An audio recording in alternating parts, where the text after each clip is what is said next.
So United have appointed a whole host of new directors, and we've got an Avengers-style team to take down the big baddie. That's on top of all the renovations taking place at Old Trafford and Carrington. Now the INEOS group is far from perfect, but things are slowly heading in the right direction now. Ten Hag said eras don't last forever. An era can come to an end. But United were never going to compete, having the bankers and the commercial experts running the recruitment of this club, splashing the cash on more and more questionable signings every window. One of the first things INEOS have done is getting that proper footballing structure in place at United, and it's long overdue. It's been 84 years. Now, if they can only convince Ten Hag that he doesn't have to just sign players who played in the Dutch league previously, that would be great. Man's like Gollum whenever one of his ex-players becomes available. We haven't had much to be positive about surrounding the overall management of this club for the last decade now, but finally we have something. But what exactly have we got? Let's take a look. Got some positive vibes in here. Now, much has already been said about the INEOS men in Sir Dave Brailsford and Jean-Claude Blanc as well. They've already started work at United over the course of the last season, but let's take a look now at the new directors hired by INEOS with the sole purpose of getting United back to the top. Firstly, we have United's new CEO in Omar Berrada. He resigned from his role as Chief of Football Operations at City to come and join United and be the new CEO and replace Richard Arnold in the role. Should you not? Do you want me buying the place? Doesn't that ring a bell? Right? Tasked with implementing the correct structure and in charge of many of the off-field issues, he's said to have a major say in United spending now, trying to get rid of obviously the trouble United have had with that United tax for many transfer windows now. He's said to be a very tough negotiator. Berrada has previously stated that with an effective structure off the pitch, success on the pitch will come. A big contrast to what the Glazer lackey Woodward previously said. And then next up, we have the sporting director, Dan Ashworth, joining just this week after a long negotiation process with his former club Newcastle, but it was a case of when really rather than if. He's widely regarded as one of the best in Europe at what he does, and largely he'd be connecting all the different departments of United now. After playing huge roles with the England national team structure and overseeing Brighton's rise to being one of the mainstays in the Premier League, Ashworth's reputation in the game is a huge one. Damn straight.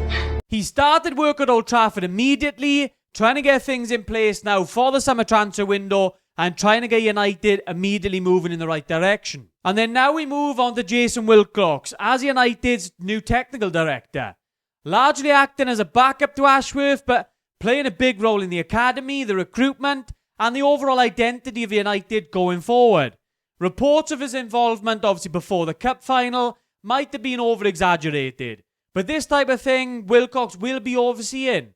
He will have regular contact with Ten Hag, obviously about how things are going on the pitch, and obviously, as I've said, that identity going forward.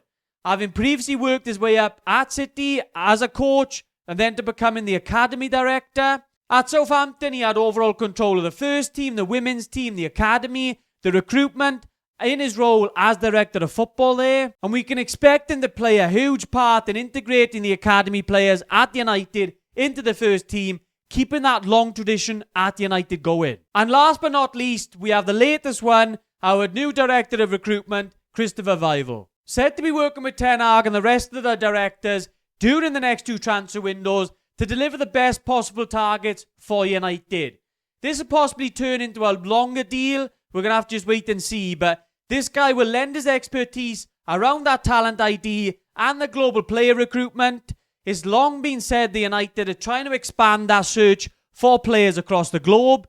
A lot of talk about potential targets, especially in South America as well. So I think United will be using Christopher now to obviously try and get that talent ID sorted in those different parts of the globe now. Having previously spent time at Chelsea and the Red Bull Group, he's been in charge of some major signings over the years. So this hope he can deliver similar things at United. We know we need to do a lot in the transfer windows to come, but this guy's definitely going to help. You can do it. We need you to do it. So it's obviously too early to tell if these directors will actually deliver that long-term success at United. But I think we can all agree now that these additions have been long overdue.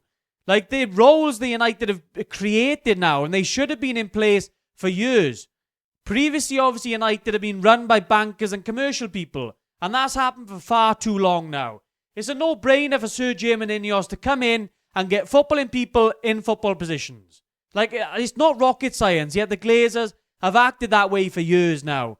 That, obviously, Woodward comment, saying about the commercial side and the footballing side, that's been their motto, essentially, over the last 10 years. They couldn't give a toss about the stuff that's going on the pitch. But little do they know, it's obviously going to affect the brand at some stage. So you want to get the off-the-pitch stuff sorted, and then that will help the stuff on the pitch, and everyone's a winner then. It's a no-brainer. Let's hope this newfound super team of directors can deliver that long-term success. It's something we've needed to get away from the sort of commercial side of things, get those people out, get these roles in place. This happened at top clubs for years now. United haven't acted like a top club for all of those years. Finally, we're moving in the right direction. Let me know what you guys think down in the comments down below, guys. Do you think all of these directors are needed, or INEOS going over the top? For me, definitely not.